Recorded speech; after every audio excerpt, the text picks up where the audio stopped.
The song starts off of Joyner's friend congratulating him on all the success that he's accomplished throughout the years, and then it starts to get pretty dark from there, and the friend feels entitled to Joyner's money or success, and then it continues to spiral to.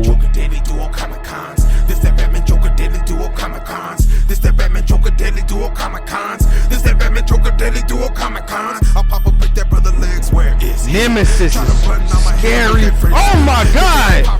Run! Go!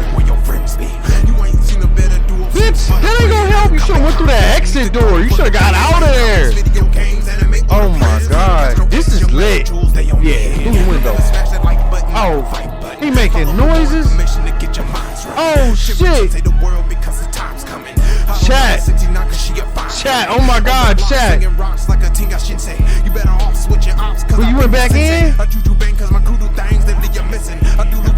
my God. I don't like that shit, man.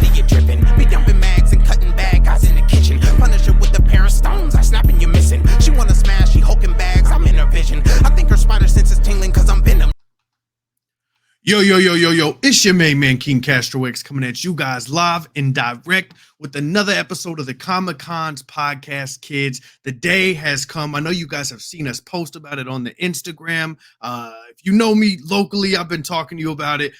Friends, family, whoever I can tell. I've been telling everybody in their mama, kids. Ladies and gentlemen, we have a very special guest in the building. Literally somebody that whose content I found whenever I very first started getting into comic books, kids, back in like 2015, 2016. It was the one thing I needed, man, which was, this person versus this person, kids. If you guys aren't familiar, man, superhero beatdown, Batinthesun. My man's also a director, an actor, a fight choreographer. He can do some things, guys. Ladies and gentlemen, Aaron Shonke in the building today. My brother, how are you? Welcome. A pleasure to have you, man. What's going on? I appreciate that build-up. Glad to be here, and it's cool to see that our work here at Batinthesun has transcended, and now everyone is, so they grew up with it, and it really inspired them, and it's cool to hear that. I hear that often, and it's always great to hear that because I tell the people that I grew up watching the same thing, so that's cool. That's awesome, man. Now, 100%, brother. Like I said, I found your content whenever I very first started getting into comic books. And, the old conversation nerds always have, this person versus this person, who would win? And then, boom, we found you on YouTube, and it changed everything. One of the things I want to say about your content, brother, the fights are just so well choreographed. I want to talk to you a little bit about that. That's actually one of my questions. We'll just jump right on into it. What goes into preparing these fights, man? How do you even come up with, I need you to do this move, or how does that even work, man? It's definitely magic whenever we watch it. So how does that happen? Well, you got to figure out what characters are going to have battle first, and all characters have a different fighting style, and there's not a ton of dialogue in the beatdowns, so they are defined by their fighting. But all these characters have different fighting styles. The White Ranger fights different than Batman fights, than the way that Master Chief fights, or even Joker. So you really have to kind of telegraph the characters through the way that they fight, and there's sometimes a lot of interesting, cool pairings between that. So you kind of see what characters are evenly matched. You're not going to do Jubilee versus the Hulk. That'd be kind of strange. Although I think Jubilee would win that. I think she would just calm him and wow him with her little fireworks. But you kind of want to think of all these, these are cool moves. These are iconic things that the characters do. How can we show that? How can we make it, what would they really try to counter with and get into physics? It's kind of funny because people talk about facts in this world of fictional characters, which is kind of silly in a way. What I always say is that, these characters are ever changing. So you try to just give, when we did Wonder Woman's powers change every decade. So it's how can we give the most well-rounded version of Wonder Woman? But then you try to keep, in terms of physics and facts, the real world in terms of the way they move and their strength levels and how would they counter this? And, would the characters, mentally do that? Spider-Man could rip someone's head off, but he would never do that. So it's Right. You're you watch these characters and you understand oh, this is the line, they can't go past this. And then when you deal with the villain, you're well, when you have, Deadpool and Joker, you're like, these two can just do anything. But a lot of the, I'll come up with a lot of the fight choreography. Me and my dad we'll talk about it, and we'll want this to be cool to do, and this to be cool, and Nice. we got to show this power, and how are we going to do that, and then you come up with these little sections, and I'll take them to our fight choreographer, which is Alvin Singh, and Alvin. He worked with helped train Keanu on, I think, John Wick 2, and then he was also the fight choreographer on some of Marvel's Netflix stuff. A lot of us stunt guys, we just kind of came up together. I did the mocap on the Andrew Garfield games, and did a little bit of stunt work here and there, and done in the beatdowns. So a lot of us are stunt people, like, that come from a stunt background, and they're already very, very skilled. It's like it's like musicians when they all join a band, they all know their parts. No one's really kind of learning as we go. You have Alvin he was in front of and behind the scenes. Kevin has a stunt background, Tatiana has a stunt background. Amy Johnston was Scarlett Johansson's stunt double on a lot of the Avengers stuff, and so a lot of that's where we come from. So we put it in there. People take to it real quick, and people. It's interesting. People don't really understand like how much work goes into this stuff, because if you look at like the Batman warehouse fight scene in Batman vs Superman, which everyone really likes, that was that took 2-3 weeks to film. That had about probably 6 weeks of prep work, and all that goes into it, where we have to be able to knock out these fights, and we shoot a whole beatdown in 4 days. So these people come in, they go hard. We always say that it's called beatdown because we all get beat down after like 4 days. We just go hard. There's 16-hour days, and it's all these people are really giving their all, and they love it, because we're not doing it for the money. They're just doing it for the love of the art and love of the characters and stuff. And I think that came across because all these videos, some of ones that we posted 10 years ago, people still come up and they're like, I watched this, or I'll find out like, oh, Wolverine versus Predator, that went viral again and got 30 million views on Facebook, and that's like just because, and putting the quality in the fighting, and people love it so much, is that it becomes like evergreen content. Fun fact about Wolverine Predator: John Carroll played Wolverine, and then Jamie Hall played Predator, who was the nephew of Kevin Peter Hall, who was the actual Predator in Predator 1 and Predator 2. So that's awesome. Kind of like, so a lot of like kind of we try to keep it all in the family, and people who really love their stuff. I know Jamie was, when I showed Jamie the first cut of Wolverine vs Predator, he kind of was a little bit brought to tears because Kevin Peter Hall has passed away, but he was like, I made my uncle proud, and this sort of stuff. And then when it goes viral, I always send it to him, and he gets excited because it's he did a great job. There's like just this authentic, he's just very authentic. So, but a lot of work. Amazing. And Alvin will spend a lot of time working on these fights to make sure that these certain moves, and you take into account, Batman's a big guy, so he has to fight like a big guy, but he has to fight within his own strength level. Spider-Man has to fight, if he's that strong, then he fights very differently. Like how much damage and all that kind of stuff. So there really is a ton that goes into the fighting, because that's really how you tell the story. And it's interesting because people watch these things and they'll be like, this is the most accurate I've ever seen these characters. And really, I think the depth of these characters is their backstories, is their psychological disposition, and how they view life. Their fighting isn't really what defines them. But here, I think because we've done such a good job, our team has done such a good job with kind of showing their fighting styles, that people feel that that's the characters. I definitely feel like you guys have you've given these characters life through their fighting. So I mean, I agree. Man, you had mentioned everybody that's kind of involved, and I think that's beautiful. Everybody that's helped you build that, man. It just really goes to show that, man, that it takes a team to build something incredible. I want to ask you though, I've listened to some interviews, man. I know you kind of, and if you want to tell the story as to how the name came together, shout out to your pops, man. I know he's a huge influence. Big love to him, and awesome that he makes music and things. I'm a big nerd for you, bro. I've been studying up, man. So shout out to him, man. But you know what I'm saying? I think that's incredible. I know he helped you kind of come up with the name of Batinthesun. Can you talk to me about the early days of Batinthesun, and about when did a team form? Was it just you and your pops in the beginning, or how did this Yeah. thing even come together, man? Yeah. So basically, I mean, you go back early enough. You go back from I was in high school, and he's an artist, and we wanted to make movies, and we want to just pretty much do it on our own accord and not, really take orders from anyone else. And we're like, let's go make some cool stuff. So we just started going out and doing it. And, at the beginning it was, you're learning, it's rough. It's not the best stuff, but that's the only way you're going to get done. You can't just skip the step 100, you got to know. So we're out, running around on rooftops, filming stuff, guerrilla style, and come away with cool stuff. The great thing is the two of us, we can push each other. So you're always trying to set, this boundary of what they want, and then we push each other, similar to, but not as talented as, Paul McCartney and John Lennon, the Beatles growing up together, pushing each other to make something great. But, and like I said, he's the most talented person I've ever known and worked with. Since we started, I've worked with a lot of talented people, but still no one's eclipsed him. But he came up with the name, and the name is very a good description of what we are.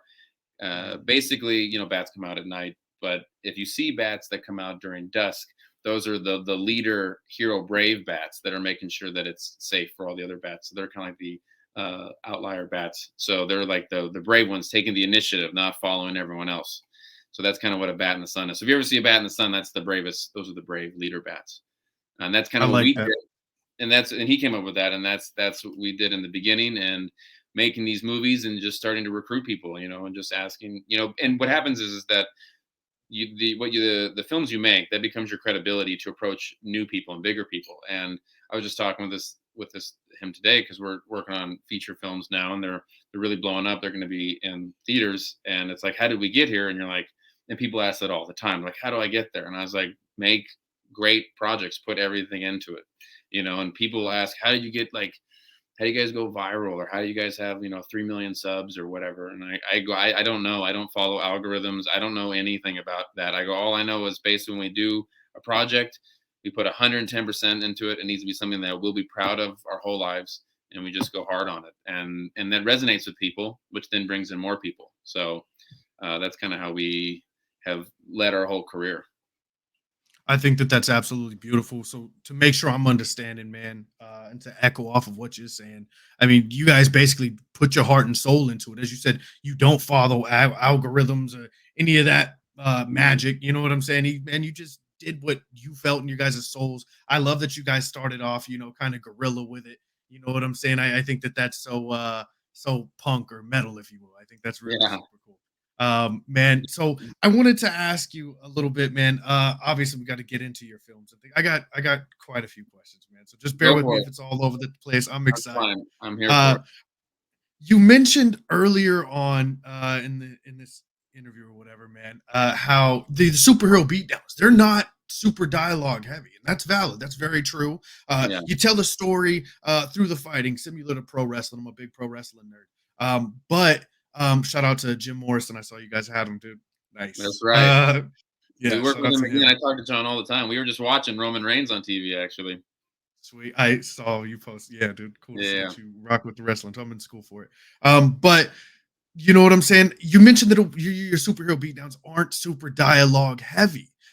Versus you go over to like Dying is Easy or Yeah. some of the Batman films that you've done, and those are very dialogue heavy, which I'm a huge dialogue guy. I'm a big Tarantino fan, Kevin Smith fan, which leads me to the question, man. I'm curious as to like, you being a director, things like that, getting into acting. Who are some of the directors or actors that have been big influences to you from an early point and even still now? Yeah. So favorite directors: Tim Burton, James Cameron, Tarantino, obviously. Favorite actor, Arnold. And you wouldn't. I know. I mean, like, it's kind of his work ethic and getting stuff done, and just he's great. But as far as like dialogue goes, me and my dad, was kind of funny. If you look at me and my dad's like top 10 favorite movies of all time, there's really like not a lot of action movies in there. Like, they're really dialogue driven. Like, Wonder Boys was directed by Curtis Hanson. He also directed 8 Mile and LA Confidential. We love dialogue driven stuff. So like Dying is Easy, Dying is Easy. I love that it's all just, it's dialogue. And I love It watching is. people people's reactions when all of a sudden they find out the twist at the end, and you see that that hits them, and I was like, oh, that's what you want. Mhm. It's because you feel it and stuff. So dialogue is what me and my dad really enjoy, and it's just kind of funny because when people are like, you don't like a lot of action movies, and I was like, not really. I don't think that they need to be. I think a lot of movies nowadays have they're like 2 hours of action, and I was like, without the 100%. substance of a story, that action means nothing. Like cake only tastes good if after you have like a nutritious meal. If you just have cake Mhm. after cake after cake, you're like, I don't like this. Um, you know, so Yeah, that's man, kind of you're talking to my soul right now. I'm loving it. Yeah, it's no, nothing. I agree. I think it's beautiful. And just to nerd out really quick, man, the twist on dying is easy, man. It's so Batman. He had the, of course, he obviously had a plan. Like he already knew what was gonna happen. That's the You bat, knew. man. So genius, genius. Shout out to Kevin Porter as well, man. Dude is the bat. And whenever I Oh, watched that film, I was like, this guy, why is he not casted? James Gunn, where are you? Holla at Kevin Porter, man. You know what I'm yeah, saying? So he's got the voice, the size, the acting, yes, the jaw, yes, and he loves Batman. He loves Batman, and it's really, I always tell people I feel bad that people can't look at Kevin on set because it's really, as a Batman fan myself, it's kind of like you kind of nerd out a little bit because I would say he's a life size Batman. He's 6'5", 6'7" in the suit, not counting the horns oh my gosh. and his voice, and to be there with Joker, as Joker, and but the twist that was that I love that, and I think that was just really proud of that, and it was very It was like a phenomenal. Batman thing. It's such a Batman thing because you think he's struggling, it's not what he's after, and then even further than that, like that was all because he wanted to take away hope, which I was like, that's such a Batman thing to be like, if we kill hope, we win. And you're like, how does that ever make sense? But when you watch, you're like, it does make Yes. sense. But then at the same time, when Batman's like, I tricked you, Joker, you're not really dying. Then Joker's like, oh, then you do love me. So I was like, so Joker kind of wins though also. And it's like Right. this, it's such a perfect balance of like, they both won, which is why they're this perfect match for each other, you know? Which leads me into one of my next points, man. I was listening to an interview a while back of yours. And me and my wife are both obsessed with this particular thing when it comes to the Batman and the Batman's rogue gallery. You know what I'm saying? And that's the psychology of the Bat. And Yes. I picked up that you're also a big fan. Do you want to kind of talk to me about what draws you to the psychology of the Bat, or even Mr. J, who you've played numerous times? Well, the psychology of Batman is probably one of my favorite things to talk about. I got to watch out Sweet. starting that topic because I won't be able to finish it. I just think it's really interesting. Like he's like this perfectly broken person, that like if you dive into it, I hate when Batman. I hate when people say like, because there's a lot of psychological books out there. They're like, Batman's not a broken person, and I was like, Mm. I don't think you understand him. You're not coming at it right. And if you really I love the idea they say that, the day that Bruce Wayne's parents died, Bruce Wayne died as well. And that's when the Bat was born. And he's this, sort of broken person. And you look at, all his rogues gallery, they're all pieces of him. And, and I there's just so many aspects that when you like really look into it, it's very interesting how this hero is within these boundaries. And he's almost like a kind of like a mentally not handicapped, but his brain is like stilted. He's like this really brilliant 8-year-old. How he sees Yes. things very black and white, and he doesn't know how to be happy. And it's like, he's like, I don't know how not to be Batman. And you're like, well, like a lot of times he's like, I need to have a happy life, and it's like that's not an option. And that's like when you delve into Robin. I hate when people kind of downplay Robin and think it's silly because I was like him looking at Dick Grayson in a way when because Dick was 12 when his parents were murdered versus Bruce Wayne was like 8 or 9, and like those are like Mhm. more formative years where your brain is not like psychologically like kind of put together. Whereas like Dick Grayson in a way is older than Bruce Wayne is, and that's why they're like this Right. like Bruce is like, I can help you and guide you and be like a father figure, but I also like relate to you. And that's why as they grow up though, like Dick outgrows Bruce, and he's like, Mhm. because I'm old enough to be happy. And that's why they have this really sort of, that's why Dick Grayson can never really be Bruce Wayne because he doesn't have that broken drive. Or the Mhm. reason why like Bruce doesn't kill. I always think like, Batman should kill, and I was like, no, it's fascinating that he doesn't because he has so much rage and so much evil in him.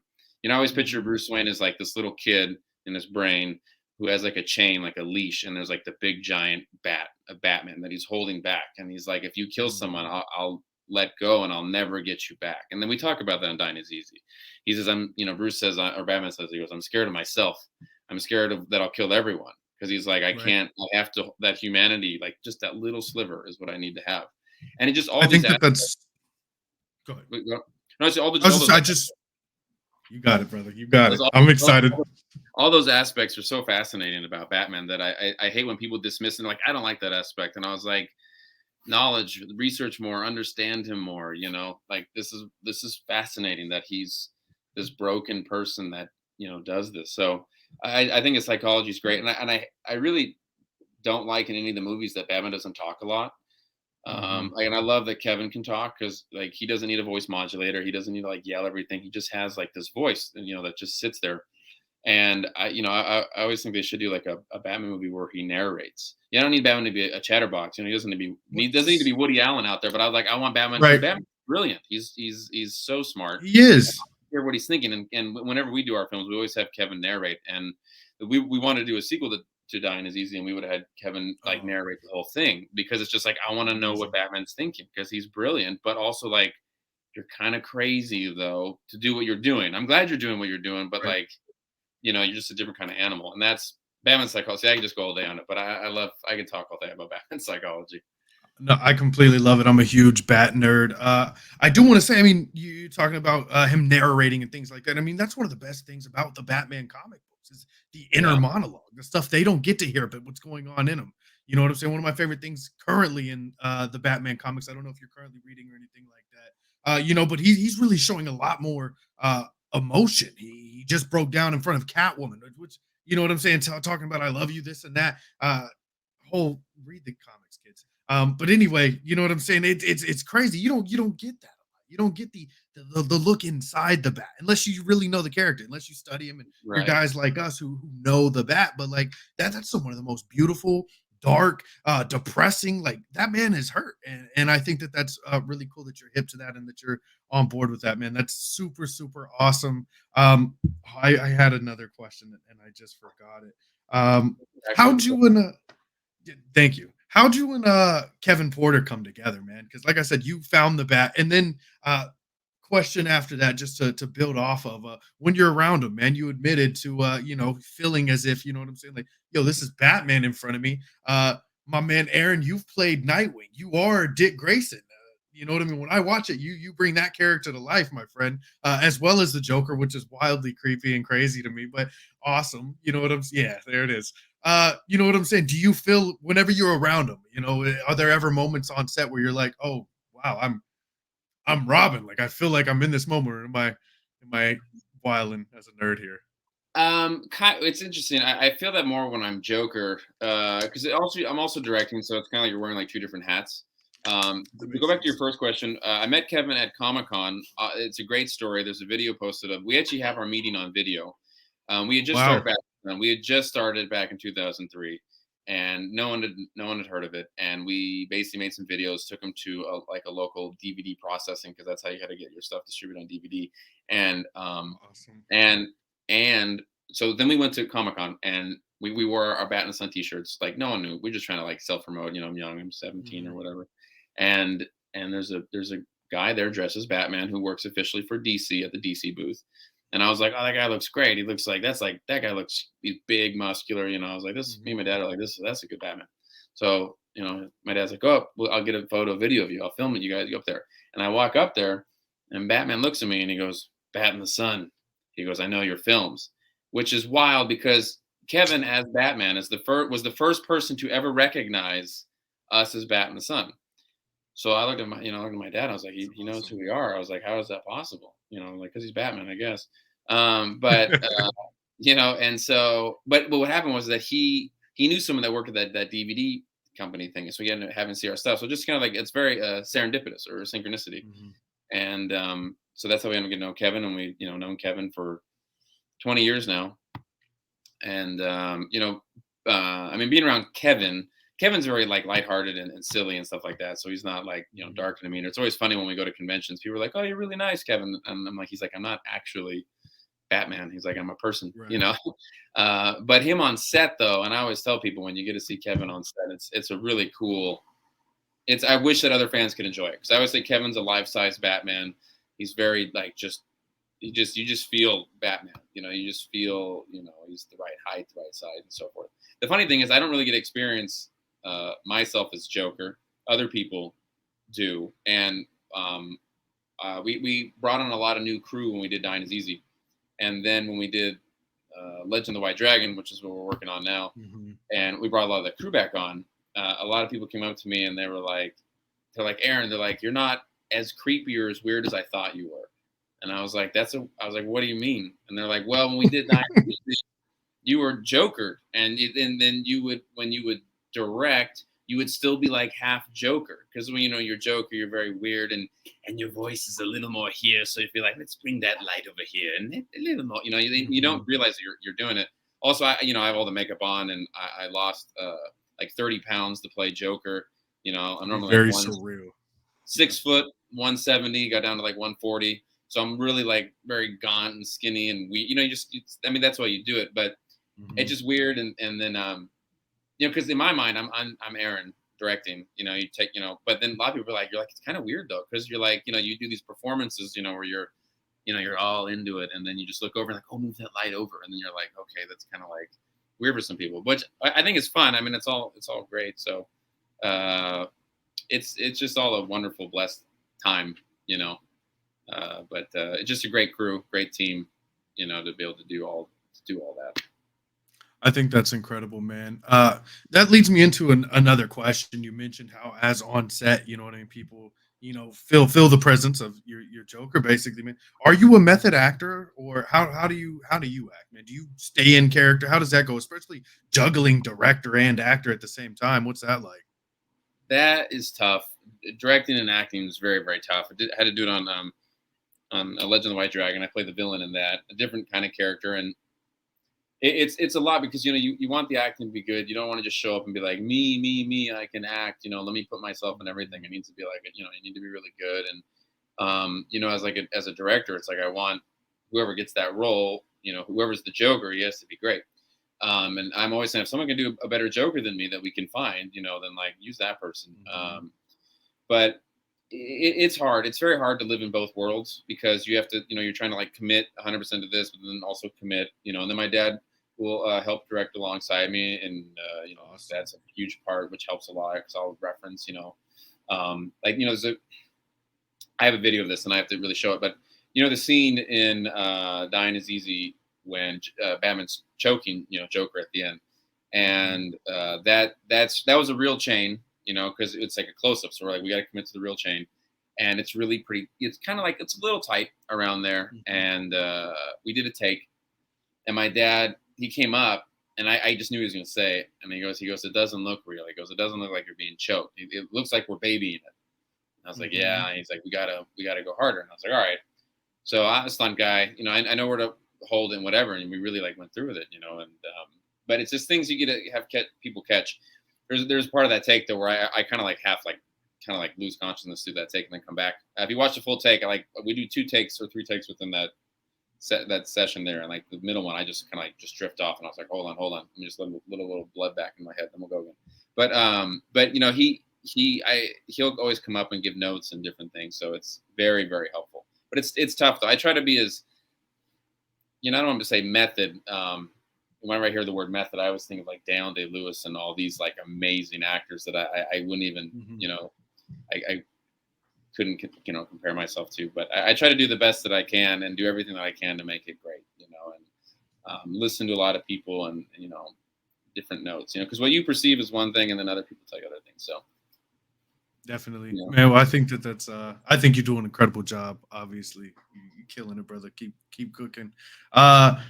Okay, so you mentioned notes. I'm a big nerd, man. With any craft that I do, right? Podcasting, writing comics. Like I said, I'm in school for wrestling. I'm all kinds of weirdo stuff. You mentioned notes, brother.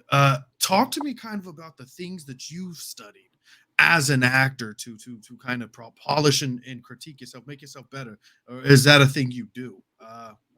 Does that make sense? Yeah, I think a big thing, and it's interesting because I still have so much to master about the craft. So it's like I can tell people what I know and where I've gotten where I am, and it could work for them, it could not. I think a really big thing is to have no ego, and what I mean by that is whenever I show people, our films, I would go, what didn't you like? What didn't work for you? What could be better? A lot of people come in with like, praise me, I'm great. Like tell me why I'm great. And I was like, that's not going to get me to where I need to get. You know what I'm saying? I've already figured that out. I need to improve. And I always like, and people like, even when I'm on set, I'll ask my dad right away and what notes. But then a lot of times I know everyone on set, so I'll be like, I'll ask the sound guy, what did you think? Did that resonate with you? I'll ask everyone. I want to like tell me. So I always say, ask a lot of questions, listen to all those people, and don't have an ego and don't get hurt because we're all trying to get better. So I mean, like I said, I watch a lot of you watch a lot of movies, you study this, you try to understand, and then you watch the interviews the actors talk about, and everyone has a different process. It's not like becoming like a doctor or a lawyer, but I think the main thing is to just ask a lot of questions and really listen, and like understand, like, okay, this, the goal is to get better. I hate when people come on set and they're just like, I know what I'm doing, I got this, I'm the best, and I was like, that means you're not the best. Like you never, like I love, Tom Brady obviously is the greatest, but he'll never say it. He'll never say it. He's like, I just look up at Joe Montana. He goes, I appreciate being in that circle. I'm just working to, to be the best I can. Because I think as soon as you go, I'm the best, then it's like, well, then you basically giving yourself a ceiling. You know what I'm saying? Mm-hmm. Like just listen to other people and ask a lot. I try to ask like, what I asked you, what didn't work for you? what didn't you like in the movies? And then be like, okay, we can do that better. So because at the end of the day, if I try to be like a perfectionist. Like, what could be better? Like watching Dying is easy, and looking at now and maybe hearing some other people's critiques, and I've shown a lot of people in the industry, and they'll give a few little notes, and I was like, oh no, you're right, that could have been better. I was like, I told my dad, I was like, let's go back and re-edit this movie. I can kind of tweak a few little things and make it better. We'll do another one, and then I'll fix all those problems, And I carry that over a lot into to Legend of the White Dragon. My acting and my character in there is a lot bigger, more diverse, or have more depth. So that was really, I was like, I got to make sure I nail this, and I really try to go over it as much as possible and make sure that that it's good, And we have a big time producer on that, and I was like, what do you think? I was like, tear me apart. I go, I don't care. Like, I don't care. Just tear me apart. What is wrong? Because I want to fix it. Right. So I think that to me is what resonates with me the most, that I would tell other people. Man, perfect segue, brother. Let's go ahead and get into it. Legend of the White Dragon. I know that's something you're working on currently. Man, first off, shout out to Jason David Frank and things like that. I know, obviously, I'm saying, he was a big part of this film. Do you want to talk to us kind of as to, maybe how you guys came together, your time with him, and then let's get into this movie. Let's talk about it. I want to know, what I mean, basically just everything about it, if you don't mind, obviously without spoilers and the good details, but let's talk about it. I'm sorry. Yeah, go ahead. Yeah, I met Jason 10 years ago. He was a fan of the series. I had some friends that knew him reach out to him, and he loved, Wolverine Predator, and he was a real big, champion of people and wanting people to succeed. He liked what he saw. I was like, hey, let's, make some cool art together. And he and me and my dad all have that kind of same mindset of like, I don't want to wait for someone else. I'm not going to wait for someone else's marching orders. Let's just make cool stuff. We can do it. Jason's a super hard worker. Jason's like, his work ethic and his energy is really the only person I've found that can match me and my dad in terms of long days on set, 16 hours. He's like, I'm still ready to go. And so are we. And that so we hit it off right away. So I always say, since the day that I met Jason, I talked to Jason probably 2-3 times every week since that whole time. And we talked about doing an original project when I first met him. I flew down to his home in Texas, and we talked about doing a project together. And a lot of that, what we talked about there, is actually in Legend of the White Dragon. We also pitched a few ideas to Saban and Hasbro, and then we kind of took those ideas and put them into White Dragon. And and we did the Kickstarter, and then investors came on board, and we set forth on this path of creating this film, which is the biggest, greatest thing that we've done. And Jason was a huge part of that. He helped write it, and was one of the producers on it. Like he was very, very involved in it and in the message of the movie and stuff. So it's going to be amazing, and it's going to, I think, touch a lot of people. It's a little, I mean, it's emotional because of the circumstances involved. The film is heavy anyway, so the film deals with mental, kind of like mental illness that if you were a superhero, what kind of strain would that really put on your mind, and really dive into that. And Jason, like you ever listen to Jason talk, he always talked about that, because Jason clearly, he obviously had mental struggles, and he talked about that a lot. And I think that was really great, because a lot of people that have those problems, they don't really talk about them, and they like hide them away. And Jason was very, vulnerable about it. He actually put a lot of his poetry online where he talked about how flawed he was. And I think that's why, people resonated. Like people really like his fans. Like his fans are fervent. Because they relate to him. He wasn't this sort of like, I'm here and you're there. Jason's like, I'm flawed and you're flawed, and let's just talk it out. And like, we're all people, and that's kind of what the movie was. The movie's about, superheroes need help too. And they're everyone's going through something. So that's, and that's obviously, with how everything went down, that's obviously very, a sticking point, in the movie. So when people watch it, I think people will see. Jason did a great job at living his truth through his art. I think when people are going to be surprised at how good Jason's performance is in the film. It's very emotional, and it's very raw and very real. I know that we've shown it to Jenna and Tammy, and they've all been like, that was the most I've ever seen Jason in his art. You're like, that is really Jason, because he did Power Rangers for all those years, and that's wonderful. But it's a kid show, and they want him to act very kid-like. Like, we got to stop Zordon or stop Lord Zed. Right. We work for Zordon, and he was like, I want to be real. He's like, all my fans are grown up now. They have problems with, and of their own, as everyone does. And he's like, I want to talk to that part of them, and that's what this film is. So the film deals with heavy issues. It deals with, a lot of anger and rage and loss, suicide, addiction, all these issues that float through people's heads, So I think in this day and age, man, I mean, that's the kind of stuff we need, to be honest. I mean,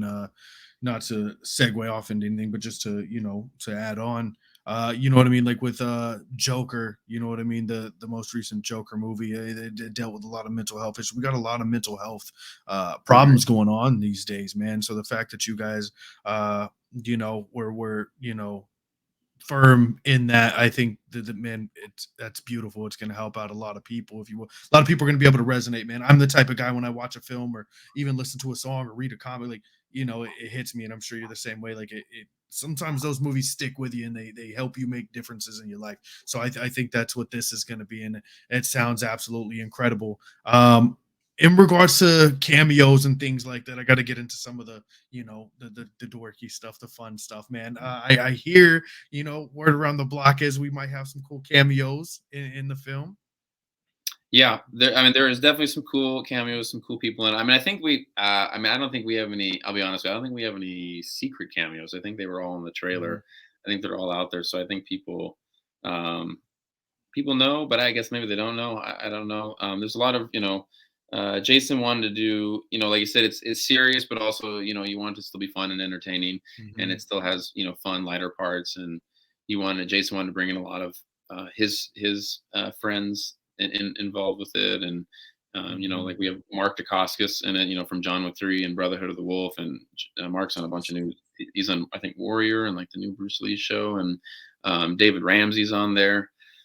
From Arrow and Flash, and then we were friends with Michael Madsen, and which is funny because Jason saw Dying is Easy, and he called me right away, and he's like, because he loves. I didn't know this. Michael Madsen was his favorite actor, and really? He called me and he was like, Michael Madsen? He's like, how did that? And he's like, can he be in White Dragon? I was like, I don't know. I can call him. I asked him if he wants to be in it.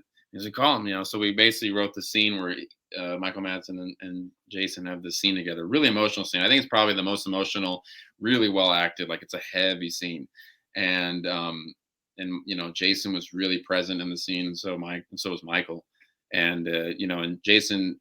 It was wonderful to watch because Jason was like, he was nervous, but he was putting it on himself because he's like, he gets to act with his idol, and it's Favorite not like just actor. like a silly scene. It's like a real heavy scene, and they what's nice is that we shot cross coverage, so like we filmed them both at the same time, and we just let them go, like just get into it. And they did the takes three Mhm. times. Each time got more and more emotional, and at the end, they both were like tears, and and then they basically were like, "That's it, we're spent." Like that, we gave it all, and It's um, crazy. and and Michael, called Jason later that night, which Jason saved this message and played it for me. And can I swear on your podcast? Of course you can, Okay, please. okay, good. But he just said he's like because Michael has this low raspy voice. He's like, hey, earlier today, just I could see it in your eyes, man. That was fucking acting right there. You're fucking great, And Jason was like, he was so excited because he had like his role model saying like, you acted, you were fucking right Mhm. there with like Travolta and De Niro right when and he was just like over the moon with it. So he really loved that scene. So that was a great moment to watch him have that. That's super amazing, man. And when can people look forward to the film dropping, man? How long do we got? That's a good question. That's a good question. We will make announcements soon. That's all For I can sure. say. We're There's we're certain things I definitely, can't say, but there will be mm, announcements. of course, for sure, for sure. We're But we're gonna definitely make we'll excited. make the announcement at Comic-Con. That's when we're making the announcement. Sweet, sweet, sweet. And it'll be in theaters too. It'll be in theaters, like so nationwide. Amazing. Very cool. Awesome. It's so incredible, man, to go from making what some would consider maybe fan films and things like that, you know what I'm saying, to brother, you're about to be in theaters worldwide. Like shout out to you. That's phenomenal. It's amazing, man. Like you gotta bask in that beautiful Oh, achievement, man. no, we're very blessed and very excited, and getting to do original works, and we have another film that we're working on right now too. Which is and a lot of big stuff going on with that, and it's really cool to see the progress, but still wanting to keep it kind of unto ourselves as far as so you don't lose that artistic vision. The great thing Right. is that me and my dad are all in this together, and we're we reminisce a lot. It's like it's wonderful and sad because you reminisce the like beatdown when we first started, which was 10, 11 years ago, and you just think like, Mhm. oh, those were the days, those were the days. But then in 10 years from now, we'll look back and go, these were the days, So it's like, so basically, wherever you are, those are the days. Just enjoy your days. For sure. It's such a huge inspiration, man. Yeah, I'm about to wrap, man. I got a couple more questions. I promise I Go won't for keep it. you That's fine. too much longer, man. I'm But fine. I like it. back into the vein of Bat in the Sun, man. Of course, like I said, huge fan of that stuff, man. I've been seeing you post on Facebook asking, like, you know what I'm saying, what would be a good fight, this and that. I've been keeping my eye out. Man, do we have some Bat in the Sun on the way? That's not even a question for me. I actually got a couple nerd friends that are also like, yo, where's this at? So, do you have any Yeah, info on that for us? we we want to bring Superpower Beatdown back. We have we've already started building the costumes for one battle, so we're kind of already inching into that pool. Um, we want to do Batman '89 versus Shredder '90s version. So you get like a kind of like a throwback from those times. Get those. We That's have all those amazing. getting those outfits made. But we want to do an Indiegogo for like the next season. The Mhm. probably the beginning of that might do Dracula versus King Arthur. Bring in John Morrison as King Arthur. I'd play Dracula. I fight him again. Sweet. John is so physically gifted. If you work out with him, you realize how not in shape you are. I got to But watch you guys do some push-ups at a con for some yeah, weird reason. Yeah, yeah. Well, I saw okay, that. yeah. That was basically. That's funny that you saw that. We were supposed to show a clip of Nightwing Winter Soldier, and that was LA Con, and they were like, they couldn't get their screens to work. So I was like, well, Okay. I'll do a little competition right now, and I was like, how about like a push-up challenge? And John was like, all right, let's go for it. So basically, it was like, how many push-ups could you do like in 30 seconds? And I think Mhm. I think he did like 51, and I did 49. Um, Nice. but John outweighs me by like 30 pounds. So I was like, you got to like Mhm. times the extra 30 pounds. I was like, John, I was like, really? They'd be like, it was close there, and you and him are almost. I was like, we're really not. I was like, I'm in shape, but John's like another level. But yes, we want to bring Superpower Beatdown back. We're very excited to get back to doing, at least a send off on the series. And when we launched the Indiegogo, we want to do it this year, but White Dragon's just taking so long that we'll probably launch it next year. Um, we'll probably like whatever the goal we hit. That's every time you hit a new goal, you unlock another beatdown. So if you can hit like all the goals, we'll do like 4 or 5 beatdowns or whatever. Okay, that's awesome. How can fans tap into Indiegogo? How does that work? We did that for Batman Dying is Easy. We did Indiegogo there. We did a Kickstarter for White Dragon and for our Space Bears book. And it just you create like tiers and rewards, so people were like, oh, I want to like contribute, you get this, and it helps us make this cool creative project, whatever it is that we're doing. But we've launched 3 successful crowdfunding campaigns, which is amazing, a blessing, very thankful to everyone. And it's a lot of work, I tell you that. It's a lot. I get told every day that it looks like I'm tired, and that's because I'm tired. Because I don't sleep a lot. I love what Arnold says. Arnold says all you need is 6 hours of sleep, and if you need more, you should just sleep faster. I think that's a great quote. It doesn't work for me. I get 6 hours, and I'm still like, oh, we gotta work. But they also say that like lack of sleep leads to like dementia and like all kinds of problems. So don't cut your sleep off. Although here I am, that's what I do. But we love what we do. I wake up excited though. That's the problem. Is I will wake up excited. Not because I have to wake up, because I'm like, I got to edit, I got to read, I got to do all this sort of stuff, which is a blessing to wake up excited every day. Definitely. But yeah, it's very cool. For sure, man. Like I said, brother, I'm not gonna keep you. You keep. I can see you have a few more. Throw a few. We can do rapid fire if you want. We'll do like real quick, boom, boom, boom. How many questions? I got some. I do, man. I only got a couple, and a lot of it's coming off head, brother. Just off of influence of you, man. Just being here. I want to say, man, dude, thank you for just being you. Just even in this interview, you were already a huge influence, but just in this interview, man, I'm just like sitting here taking notes. Like, okay, so this is the blueprint, and obviously, you don't stick just to the blueprint. You make your own blueprint in life, but like. Brother, shout out to you, man. Just so awesome to be talking. I wanted to ask you this. We're both nerds, man. What do you collect, man? I see you got some bat figures back there. Shout out to that Dying is Easy poster. Is that?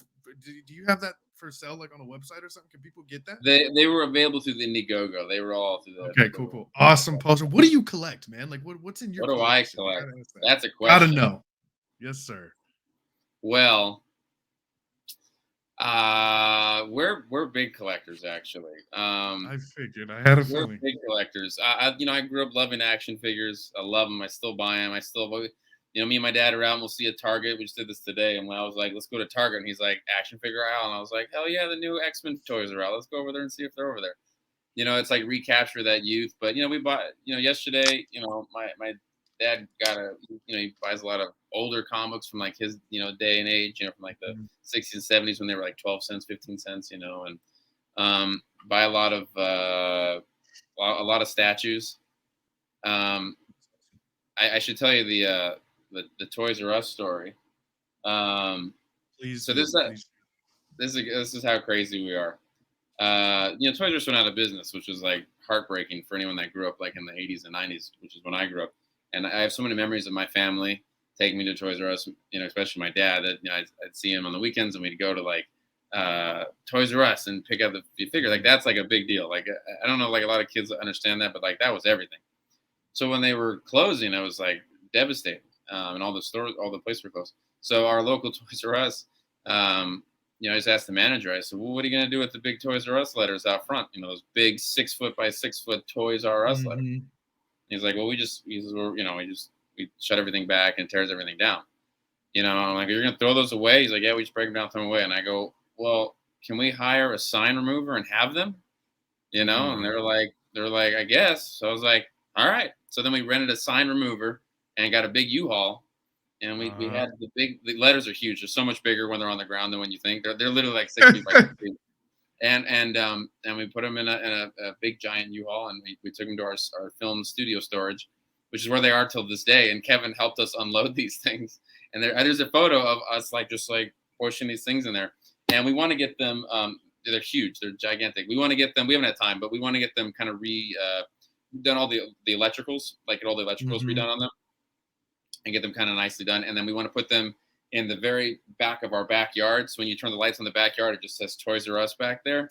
That is so cool, man. That is amazing.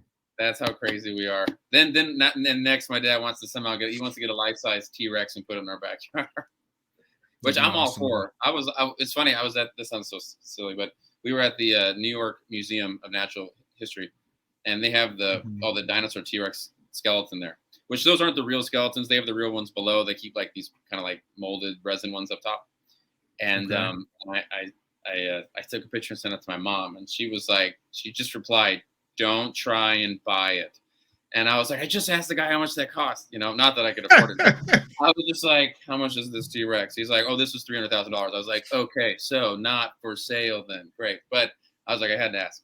Because I was like, it'd be so cool to walk into like your living room and you have like a life-size T-Rex skeleton. I was like, no, definitely. It falls into the lore of that Batman stuff as well. Right, that'd be cool. Giant. I love the idea of having a giant T-Rex in the back, or not in the back cave, in the backyard, but basically, it's your back cave, man. I rock with it. Cool. And the fact you have a Toys R Us sign is absolutely amazing. Yeah, that's. I'll find a picture and I'll text it to you, just so you know the truth of what it's real. It's real. Definitely. I wanted to ask you really quick. Obviously, you're heavily immersed in the world of comic books and all of nerdom, man.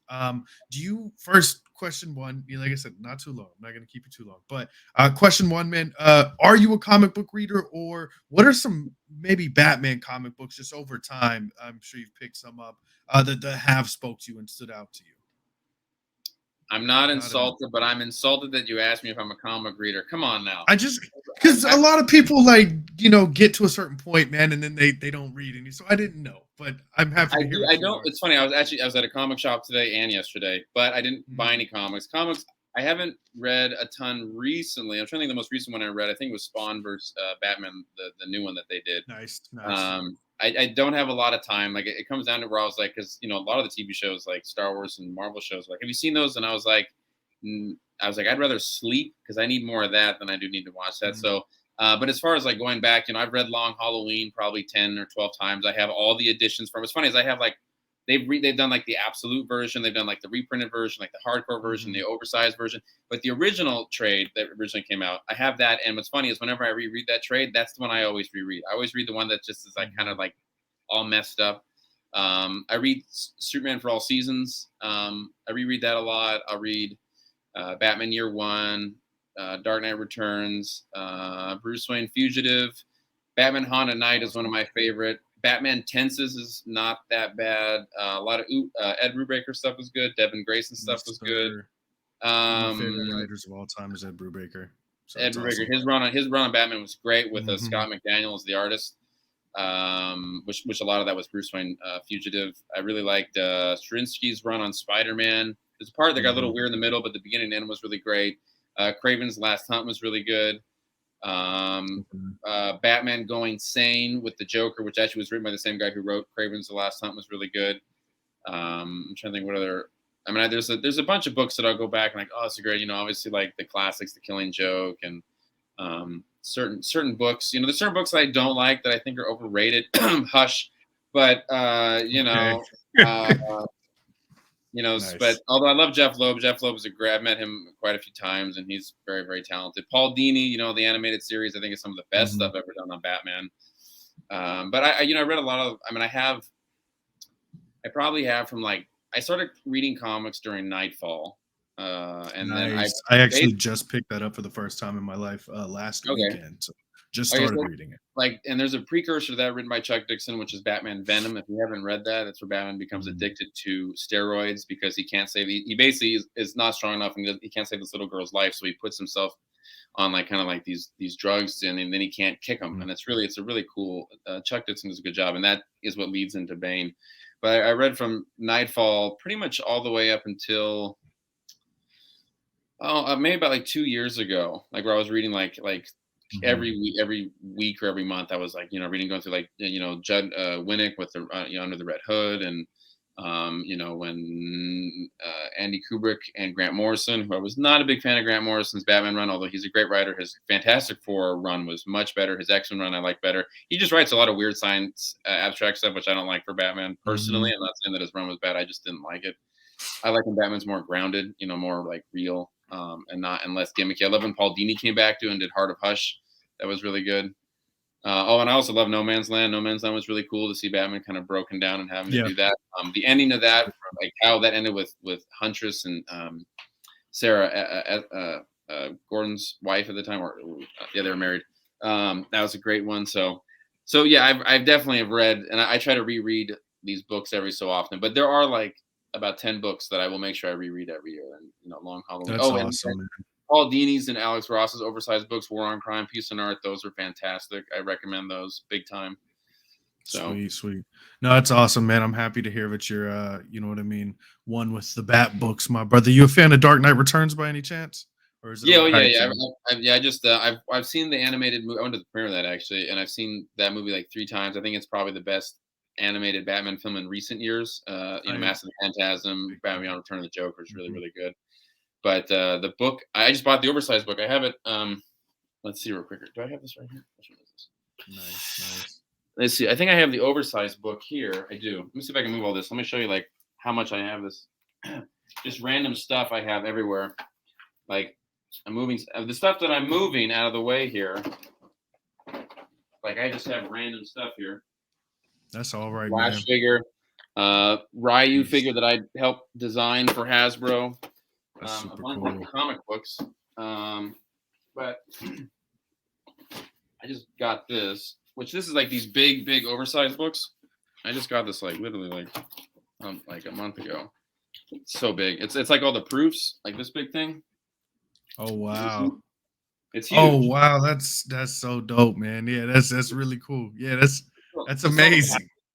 But I have that right there, and then I have John Byrne's X-Men, the same artist proofs right next to it. So I have these books out, like I'm gonna read these. The problem is like I get so busy I don't have time to read them, and I'm like, I don't do it, but I want to though. Definitely. But yeah, I mean, we're pretty big into it.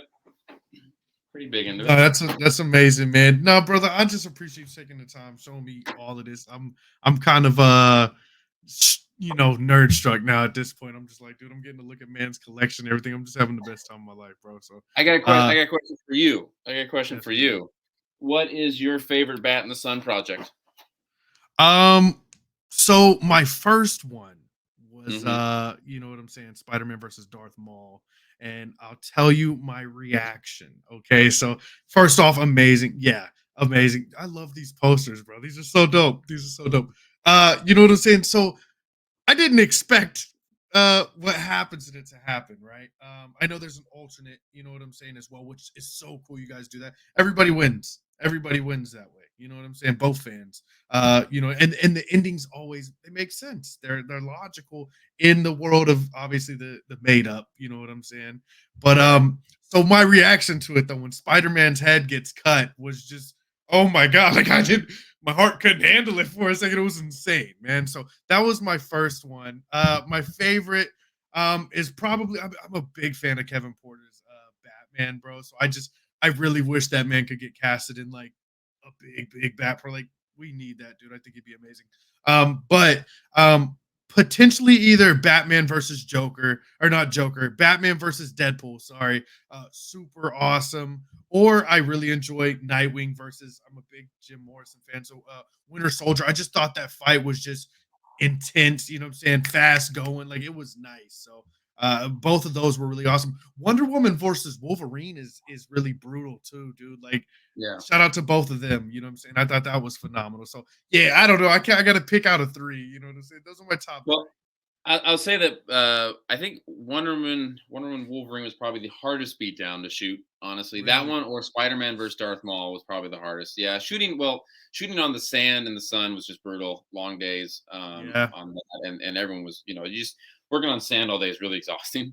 And having to do these crazy moves, and then Spider-Man Darth Maul was just tough because Spider-Man's his moves took so long to accomplish to do that because we didn't really in the movies Spider-Man's all CGI and we didn't use the CGI Spider-Man. I think we only used the CGI Spider-Man in one shot. The rest of it was that was actually Yoshi Sudarsu doing all the stunts. I always say like because I was really? him and me were Spider-Man in that, but I always say that like anytime Spider-Man was doing anything cool, it was Yoshi.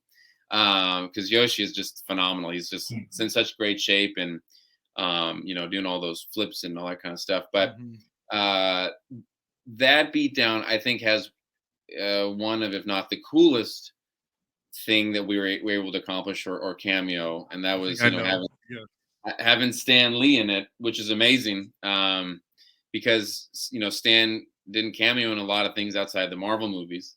And I was Stan's official Spider-Man on the West Coast. When you go to conventions, I was his Spider-Man, so I ended up getting to know Stan. I did. He was in the Spider-Man game I did mocap for, and we have a really cool history with Stan. Where we ended up.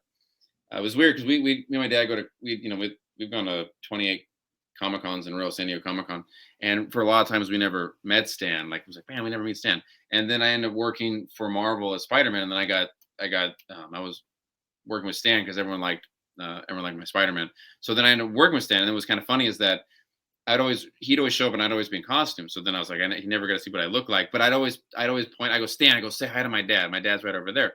And then hello, Spider Dad. And he'd be so cool, man. And so what happened was, so Stan got to know he'd know it was me, and then well, where's your dad? And he's over there. But I was like, I'm like, you don't know what I look like, Stan. Like, this is a weird world. Like, I've known you now for like 7 years. You have no idea what I look like because you always just show up when I'm in costume. So then one of those times we were walking around the con, and we just ran into Stan with all those people. And my dad was like, hey, and Stan recognized my dad. So then my dad, weirdly enough, introduced me to Stan Lee. See, I introduced my dad to Stan Lee, and he introduced me to Stan Lee. And then I was like, it was this, this kind of like cool thing. And he's like, stay off the walls, and then I ended working with Stan overall. And then because he knew, Aaron, how's it going? How's your dad? I was like, oh, it's kind of cool. And then it's kind of this weird thing because you end up getting to know Stan for like, 10 years. And I was like, I work with him. And we put on like skits at the con and all this kind of stuff. But I was like, I don't know if I had questions. I was like, am I really friends with Stan? Am I friends with him? And I was like, I like to think so. Then I said, would you like to cameo one of my things? I was like, that's like a big deal because you only do that for Marvel movies. So this is like, I was like, you're going to say no, but I thought I would just ask. But he was like, no, it sounds great. I'd love to. And I was like, all right, we'll see. But lo and behold, he made time and he did it. And, and afterwards he's like, it was great. It was, he had so much fun shooting it. It was really cool because, my dad's there directing Stan. He grew up reading Spider-Man comics, in the 60s. And Stan was really nice. And even when we would work with Stan, he would get it. And then he'd be like, I want to do another one. I can do it better. And we're like, all right, dude, do it. That's whatever you want to do, Stan. It's you. And then after he saw it, he was like, I want to do a beatdown where it's me fighting someone. He goes, I want to fight Batman. I was like, oh boy, how are we going to do that? I was like, we'll have to put you like in a mech suit or something. Sadly, then about 6 months later, he passed away. But looking back on it, I was like, in retrospect, I was like, I guess Stan really was my friend because I asked him, and he did it free of charge.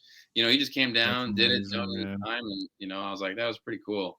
And then a fan pointed out, they said, you're just one of 4 people to appear on screen as Spider-Man with Stan Lee. Obviously, the other 3 being Tom, Andrew, and Toby, who are all like the official Spider-Man. But they're like, well, Aaron, you were the mocap, you were Stan's Spider-Man. He gave you advice. Stan said you were the thing. So I was like, I guess it's pretty cool. So Stan being, and he's in the poster, you can see him right there. Was a real like a pretty cool thing that we were able to accomplish with Beatdown. That's so amazing, man. You're hitting all my nerd buttons right now. I'm just, this is so cool. But that's what we want. Like, growing up, like you're saying, is like, because I think I'm probably a little older than you, and and there wasn't a lot of superhero stuff, when I was a kid, and it was like, oh, where's all this cool stuff? And you go into comic stores and you always talk about who's better, this or that, who's that. And I was like, let's just make this stuff. And and it's fun. It's because I grew up trying to find a lot of superhero stuff, and like you go out, like a lot of people don't remember this, is that when you see someone like with a Batman shirt or like an X-Men shirt on, as a kid, you'd be like, oh my God, like you're a fan. Like they don't make X-Men shirts. Like, where did you get that shirt? It's so rare nowadays. They're everywhere. They're rampant. It's not that big a deal. So, it's like, I wish I had all this content. So when I have people come up and they're like, I grew up watching your stuff, and I was like, oh, that's really cool. Cause I wish I had this growing up, which is why we made this stuff. So it's like really cool, but you didn't have any of that stuff when you were a kid. And going further back, just to show like my dad's my inspiration, he was when Star Wars came out. He saw that 14 times in theaters. That was like he was like 17 when that came out. That was when it was just called Star Wars. It didn't say New Hope. And he made a Darth Vader outfit like to go to the movies, because there was like, and you had to look through magazines, and this one there's like nothing. Like people didn't even dress up. Then even cosplay wasn't a term. There's nothing. And he showed up to the movie as when it came out, Darth Vader. And he was telling about this, and he pulled these pictures out of like these old, like old Polaroids that are all yellowed out, and the pictures of George Harrison and Wings, Paul McCartney behind them. And I was like, this is super cool. The suit looks great for the 70s. And I posted it online, and that went viral. And then Lucasfilm and StarWars.com reached out to us, and they're like, what is this? And I was like, that's my dad. It's like, and that's like May of 76 or whatever. I was like, that's just him. They're like, this is the earliest photos of anyone dressing up as a Star Wars character. And I was like, okay. So then they interviewed him, and That's if you insane. Google first Star Wars cosplayer, he's on there. So and then we end up doing like Batman, versus Darth Vader and all that kind of stuff. So it's all very like it definitely, you could see it started with him, and then he kind of like, 'cause I got into superheroes, with a lot through him. So that's so awesome. Again, big shout out to Pops, man. Created a really amazing individual, so I imagine he's super amazing as well. Also, just to shout out, I don't know if I said it, but he does the scores to a lot of your stuff. He does. Correct? Yeah, he's that's mainly that he's like that's like his main. He's like this concert level musician, great piano player. Plays 4 instruments, can write all this sort of stuff. That's really where like his. That's why loves the Beatles and all the great composers and stuff like that. So that's really. Let me ask this for sure. Let me ask this: if we're gonna end on something, man, what I'm saying, just out of respects for Pops, I don't know if but because there's been some really great scores as of late. Like Hans Zimmer is really crazy. You know what I'm saying? I think that's how you say a guy's name. He's real phenomenal. Maybe what I'm saying. Do you know what maybe his top 3 bands would be, or what I'm saying? Maybe top 3 people that create scores. I don't know what they're called, like score creator. I don't know. Yeah, composer. Well, if that is. If we're gonna end the show and we want to go out on a bang, we should have our biggest cameo possible. That'd be amazing. Is he in the room? Yeah, come here. Nice. Yes, that'd be a huge blessing, man. If you don't mind, if you're open to answering. He wants to know. You can sit right here, Dad. He wants to know who are your biggest influences musically. Look, he's got Paul. Hey, how are you? And he's got Darth Vader on. He's living. That is amazing. amazing. He's living that picture. This is my Darth How you Vader. doing, sir? That's so awesome. So first off, nice to meet you. I'm Castro, man. Pleasure to have you on the show. You know what I'm saying? First ever Darth Vader cosplay to ever happen. An amazing musician. Pleasure to have you, Mr. Shonky. Well, thank you. Quick, of course. Just really quick, I want to ask you one question, man. Maybe what's your top 3 bands of all time that influence what you do now? Top 3 bands. Wow. Well, I have a lot of bands that I like a lot, but obviously my favorite is the Beatles. I grew up with them from the time I was 5 years old, because I just turned 65. So I go way back to when they first came to America. So I'm not post their career. I actually lived during their time when they were writing and recording.